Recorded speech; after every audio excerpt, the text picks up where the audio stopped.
बिस्मिल्लाहिर्रहमानिर्रहीम। अस्सलामुअलैकुम स्टूडेंट्स, उम्मीद करता हूँ आप तमाम दोस्त खैरियत से होंगे। जी दोस्तों, मैं हूँ कोरियन इंस्ट्रक्टर प्रोफेसर तजम्मल राजा और आप देख रहे हैं मेरा YouTube channel star Korean academy. आज का मेरा लेक्चर ईपीएस टॉपिक के हवाले से होगा और आपको ईपीएस के हवाले से कंप्लीट इंफॉर्मेशन दी जाएगी। अप्लाई करने से लेके टिकट तक का कंप्लीट प्रोसीजर बताया जाएगा।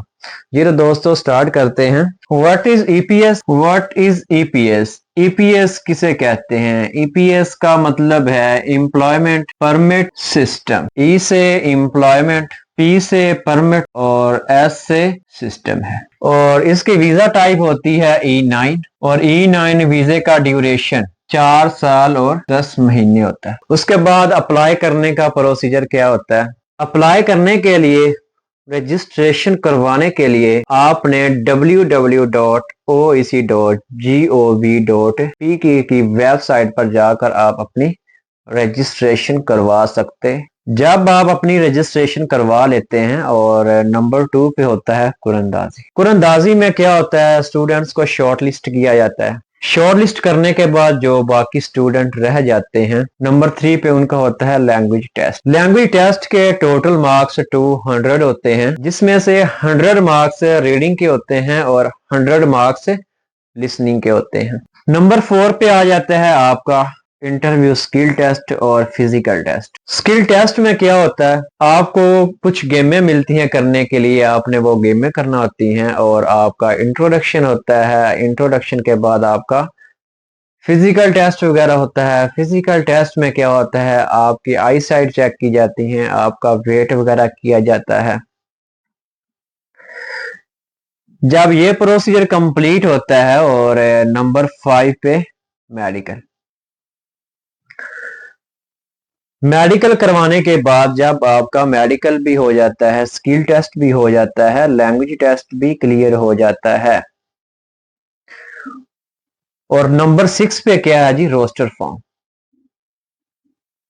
रोस्टर फॉर्म आपको ओएसी की तरफ से फिजिकल टेस्ट वगैरह होता है। फिजिकल टेस्ट में क्या होता है? आपकी आई साइट चेक की जाती है, आपका वेट वगैरह किया जाता है। जब ये प्रोसीजर कंप्लीट होता है और नंबर 5 पे मेडिकल। मेडिकल करवाने के बाद जब आपका मेडिकल भी हो जाता है, स्किल टेस्ट भी हो जाता है, लैंग्वेज टेस्ट भी क्लियर हो जाता है और नंबर 6 पे क्या है जी? Roster form. रोस्टर फॉर्म आपको ओएसी की तरफ से मिलता है। ओएसी से आपने रोस्टर फॉर्म लेना है, उसको आपने फिल करना है। आपने अपने उसके ऊपर मार्क्स वगैरह लिखने होते हैं। रीडिंग के मार्क्स कितने हैं, लिसनिंग के मार्क्स कितने हैं, आपने अपनी आईडी कार्ड वगैरह, अपना पासपोर्ट और टोटल डॉक्यूमेंटेशन कंप्लीट करने के बाद आप अपने डॉक्यूमेंट ओएसी में जमा करवा देते हैं। डॉक्यूमेंट जमा करवाने के बाद, रोस्टर फॉर्म जमा करवाने के बाद, जहां तक आपकी आईडी के ऊपर ऑप्शन आता है सेंडिंग का। जब आपके डॉक्यूमेंट की सेंडिंग हो जाती है, नंबर 6 के बाद नंबर 7 पे होती है मंजूरी। मंजूरी का क्या मतलब है? आपने जो डॉक्यूमेंट सबमिट करवाए होते हैं ओईसी में, कि आपके डॉक्यूमेंट की सेंडिंग होने के बाद आपकी मंजूरी हो जाती है जो आपने डॉक्यूमेंट दिए होते हैं। मंजूरी होने के बाद नंबर 8 पे होता है इजरा। मंजूरी के बाद 2 साल का टाइम होता है। अगर 2 साल के दरमियान आपका वीजा आ जाता है, आपका इजरा हो जाता है,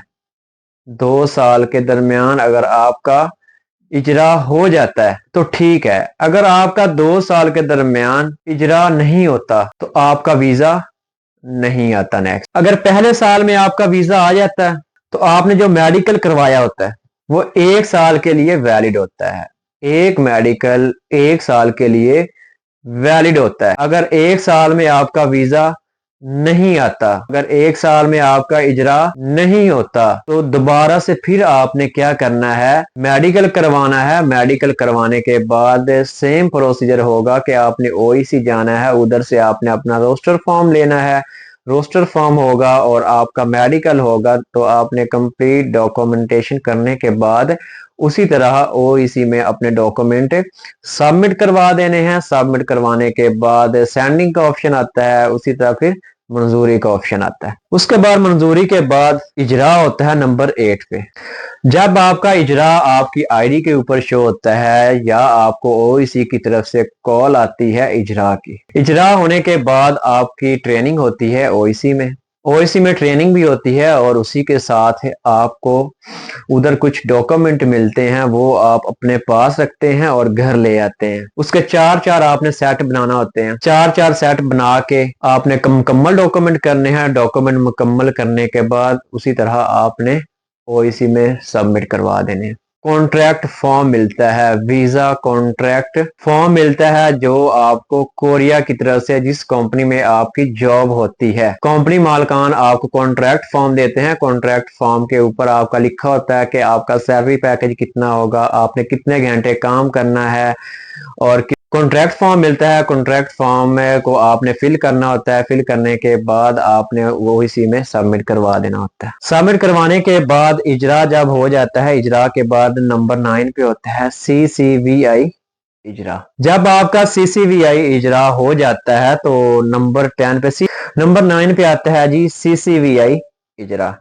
जब आपका CCVI इजरा हो जाता है तो नंबर 10 पे होता है वीजा। ओके, जब आपका वीजा आ जाता है, वीजा के बाद नंबर 11 पे क्या होती है, टिकट होती है। तो टिकट करवाने के बाद आपकी जो फ्लाइट होती है वो इस्लामाबाद एयरपोर्ट से भी हो सकती है, लाहौर एयरपोर्ट से भी हो सकती है। फ्लाइट होने के बाद जो आपका पहला स्टे होता है वो होता है थाईलैंड बैंकॉक एयरपोर्ट। ठीक है, ये थी हमारी कंप्लीट डिटेल रजिस्ट्रेशन से लेके टिकट तक का। इसमें थोड़ा सा मैं आपको ये भी बता देता हूँ कि टिकट के बाद आपकी फ्लाइट इस्लामाबाद एयरपोर्ट से भी हो सकती है और लाहौर एयरपोर्ट से भी हो सकती है। तो अगर मे भी आप इस्लामाबाद एयरपोर्ट से फ्लाइट होती है तो पहला जो आपका स्टे होगा वो बैंकॉक थाईलैंड एयरपोर्ट पर होगा और उधर आई थिंक 17 घंटे का स्टे होता है। ओके, उसके बाद आपकी फ्लाइट बैंकॉक थाईलैंड एयरपोर्ट से साउथ कोरिया। जब आप साउथ कोरिया में लैंडिंग करते हैं तो उधर से जो पाकिस्तानी इमिग्रेशन वाले होते हैं वो आपको पिक करते हैं, वो बस वगैरह पे आपको लेके जाते हैं centre, training centre. Training centre में आपकी 3 दिन की क्लास होती है। 3 दिन की क्लास में आपको कंप्लीट गाइडलाइन दी जाती है। अबाउट वर्क के हवाले से आपको बताया जाता है, कोरियन रूल्स के बारे में बताया जाता है कि कोरिया में कौन कौन से रूल आपके लिए बहुत ही इम्पोर्टेंट होते हैं। और उधर ही आपका अकाउंट वगैरह भी बनता है, बैंक अकाउंट जो होता है। और बैंक अकाउंट में आपका जो जब आपका अकाउंट बनता है तो आपका जो पिन कोड होता है, जो आपका पासवर्ड होता है अकाउंट का, एटीएम कार्ड का, तो वो आपकी जो बर्थडे होती है, ठीक है, मीन के 1998 है, 1999 है, तो इस तरह के 4 डिजिट का पिन कोड होता है। तो अक्सर स्टूडेंट्स को पता नहीं होता कि हमारा पिन कोड क्या है, हमने तो कोई पासवर्ड ही नहीं लगाया था। तो आपका जो पासवर्ड होता है, आपका जो पिन कोड होता है वो आपका बर्थडे वाला होता है। आप ठीक है, मीन के जो आपकी बर्थ होती है वही आपका जो 1998 है, 1999 है, जो भी है, तो वो ही आपका पासवर्ड होता है, पिन कोड होता है। जी दोस्तों, ये प्रोसीजर कंप्लीट करने के बाद मैं आपको कुछ इंफॉर्मेशन दे देता हूँ कि ईपीएस स्टार्ट कब से हुआ। ईपीएस स्टार्ट हुआ जी 2004 और 2006। 2004 में और 2006 में एक पॉइंट सिस्टम था। एक पॉइंट सिस्टम के तहत लोग कोरिया में आते हैं। 2004 और 2006 में कोई टॉपिक टेस्ट नहीं होता था। उसके बाद 2008 में पहला बैच आया ईपीएस टेस्ट क्लियर करने के बाद। पहले बैच में 715 वर्कर साउथ कोरिया में आए।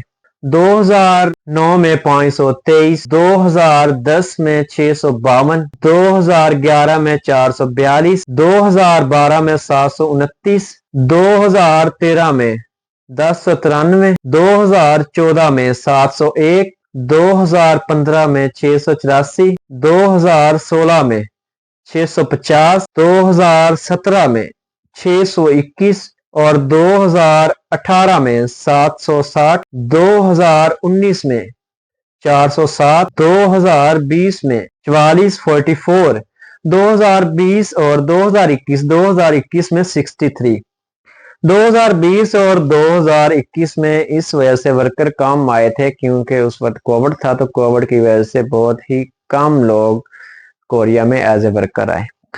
2022 में 1950, 2023 में 1300, 2024 के पहले महीने 250 और टोटल जो वर्कर कोरिया में अब तक आ चुके हैं 2024 के पहले महीने तक 11,584, 11,584 वर्कर इस वक्त कोरिया में आ चुके हैं। बाकी तो हैं जो स्टडी वीजे पे आते हैं, विजिट वीजे पे आते हैं, उसकी तादाद काउंट नहीं की। ये जस्ट मैं आपको ईपीएस की इंफॉर्मेशन दे रहा था, तो मैंने आपको ईपीएस के जरिए जो वर्कर आ चुके हैं इस वक्त साउथ कोरिया में, उसकी तादाद मैंने आपको टोटल बता दी है 2024 के पहले महीने तक। जी तो दोस्तों, उम्मीद करता हूँ आपने इस लेक्चर से बहुत सी इंफॉर्मेशन हासिल की होगी, और अगर मेरा ये लेक्चर आपको अच्छा लगा है तो आपने मेरे चैनल को सब्सक्राइब भी करना है, लाइक भी करना है और कमेंट भी करना है, और अपने दूसरे दोस्तों के साथ शेयर भी करना है। अल्लाह हाफिज।